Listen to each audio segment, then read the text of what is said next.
Beyond the gates, spoilers tease that Izaiah may not just be circling the edges of the illegal plasma trafficking ring, but standing somewhere inside it. Not at the top maybe, not at the bottom either, somewhere in that murky middle where decisions get made quietly and loyalties bend without snapping, and the fact that he showed up at the exact place where Jacob was scheduled to meet his contact is not coincidence. It feels arranged, calculated, like someone wanted to see how Jacob would react under pressure and whether he would flinch or fold. That appearance alone already plants a seed of doubt that refuses to go away. And then there is that conversation with Naomi, the way Izaiah speaks, not directly promising anything, not openly threatening, but hinting, circling his words around the idea that Jacob will return safely to her, almost as if safety is something he can grant or withdraw depending on how events unfold. And that tone is what unsettles everything. It is not comfort when a man in that position tells a woman that her partner will come back safe. It is leverage disguised as reassurance. Naomi might want to believe it. She might cling to that sentence because it is the only hopeful thing she has heard in days, but beneath it there is control. Izaiah speaks like someone who knows more than he should, like someone who has already calculated outcomes. And that is where the suspicion grows thicker. Because if he were just an outsider, just a worried acquaintance, he would not speak with such certainty. He would not imply that Jacob's fate rests in hands that are not entirely hostile. He would not sound almost protective. I think Izaiah will make a move that looks like betrayal but is actually strategy. He will allow Jacob's cover to be blown, not fully, not in a way that ends his life, but enough to convince the organization that Jacob is compromised and therefore disposable. It sounds cruel, it sounds reckless, but it might be the only way to extract him alive. If Jacob is exposed as an undercover threat, or even just as someone who has asked too many questions, the ring will want him silenced. Unless someone inside intervenes at the right moment and redirects the punishment. A staged torture, a fake disciplinary spectacle, bruises that look real because they are real, blood that spills just enough to satisfy the watchers. Then a dismissal, a forced exit from the operation under the pretense that Jacob is too damaged, too unreliable, too much trouble to keep. That is the only scenario that keeps him breathing. Because once you are too deep in something like this, you do not walk away politely. You are either absorbed or erased. Izaiah might understand that better than anyone.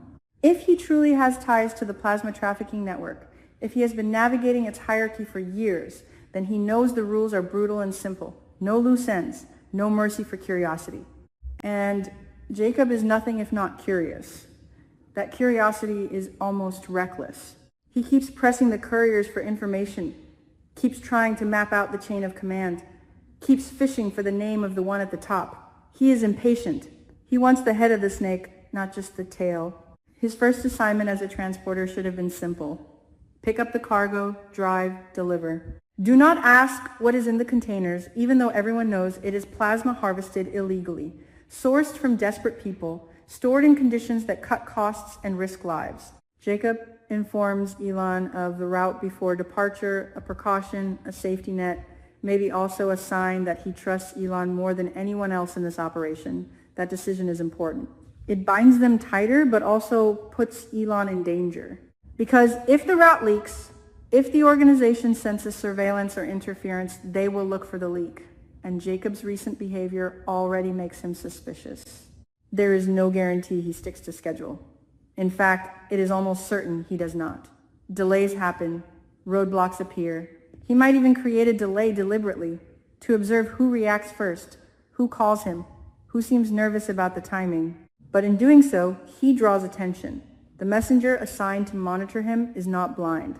That man watches Jacob's posture, the way he asks questions that go beyond logistics, the way he studies faces when names are mentioned. Curiosity is a luxury this kind of operation does not tolerate.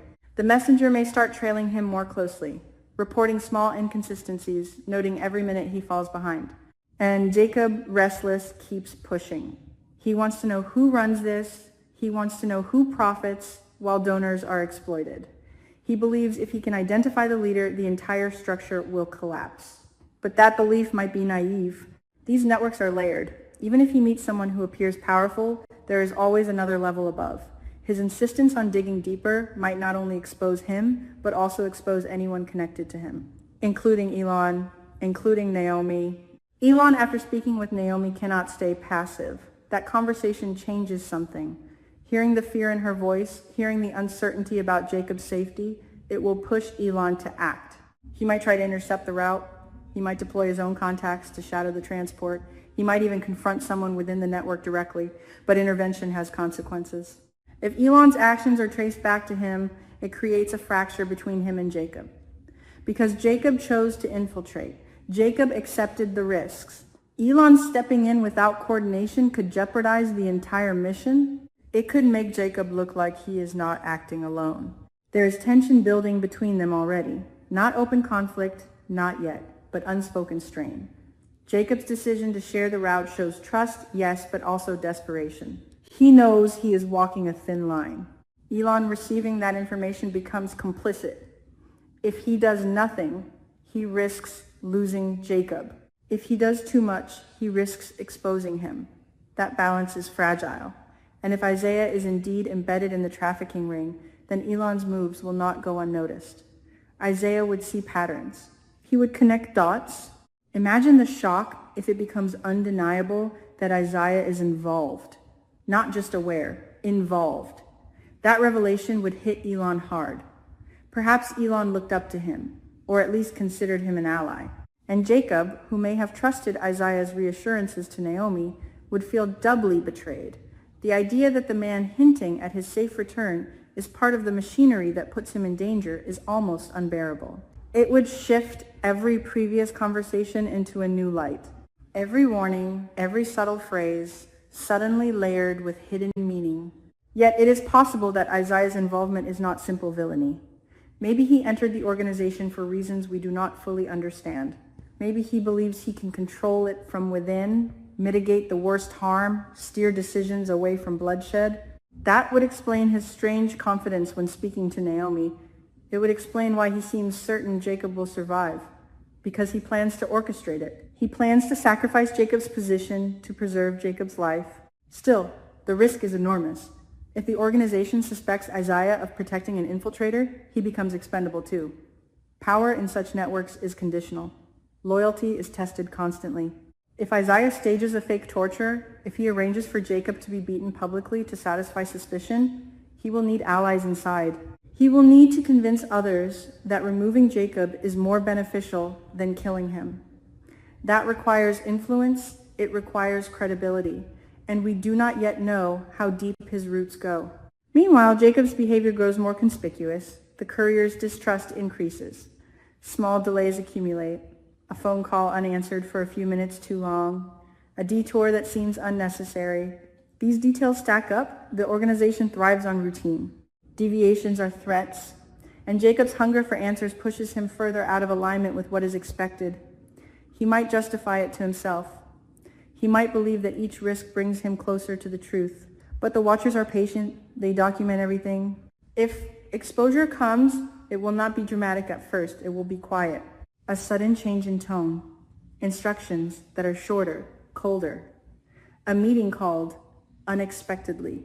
Perhaps the messenger confronts him indirectly, asking why he seems distracted, why he keeps probing for names. Jacob might attempt to deflect, to laugh it off, to claim ambition, curiosity about advancement, but suspicion once planted rarely disappears.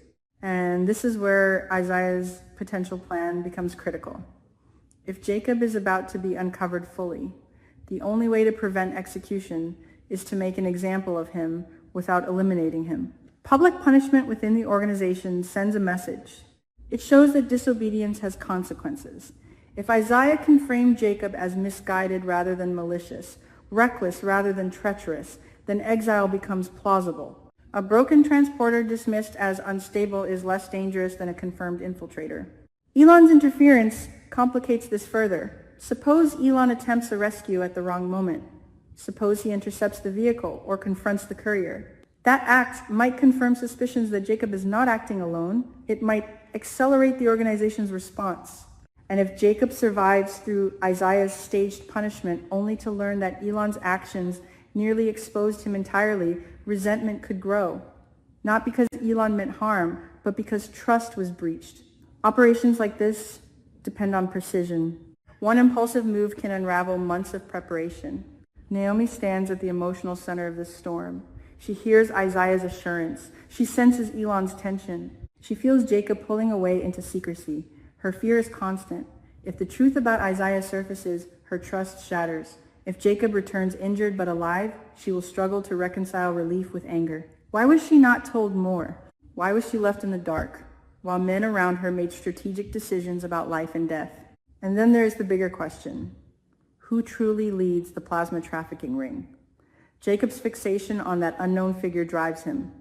He believes that identifying the head will dismantle the network, but the structure might be decentralized. The leader might be someone unexpected, someone respectable in public. The closer Jacob gets to that revelation, the more dangerous his position becomes. Because the higher the stakes, the less tolerance there is for mistakes. If Isaiah is connected, the emotional fallout will be seismic. Elon and Jacob would have to reassess everything, every shared strategy, every piece of advice. The idea that someone within their circle is entangled in exploitation and illegal trade is hard to accept. It forces a choice: confront him and risk everything, or pretend ignorance while plotting quietly. The coming episodes feel like a tightening coil. Jacob on the road, glancing in the mirror too often. The courier's car appearing at unexpected turns. Elon tracking coordinates, debating whether to intervene. Isaiah calculating timing, weighing loyalty against conscience. Naomi waiting, every minute stretching. Nothing about this situation resolves cleanly. If Jacob survives through exposure and staged expulsion, he carries trauma. Physical scars from punishment that may have been partially real. Psychological scars from betrayal, real or perceived. If Elon's actions contribute to that outcome, their bond will strain. If Isaiah's involvement is confirmed, trust fractures beyond easy repair. And yet, survival sometimes requires ugly compromises. Letting Jacob be publicly disgraced to keep him alive, allowing the organization to believe he is broken, accepting that the leader remains unidentified for now. These are not victories, they are pauses. Breathing spaces before the next confrontation. The shock of Isaiah's potential connection to the plasma trade would ripple outward. It would redefine alliances. It would expose how close the danger has always been, and it would force each character to decide what line they will not cross. Because once secrets surface, there is no returning to the illusion of safety. There is only aftermath. And the realization that sometimes the person promising protection is the one standing closest to the fire.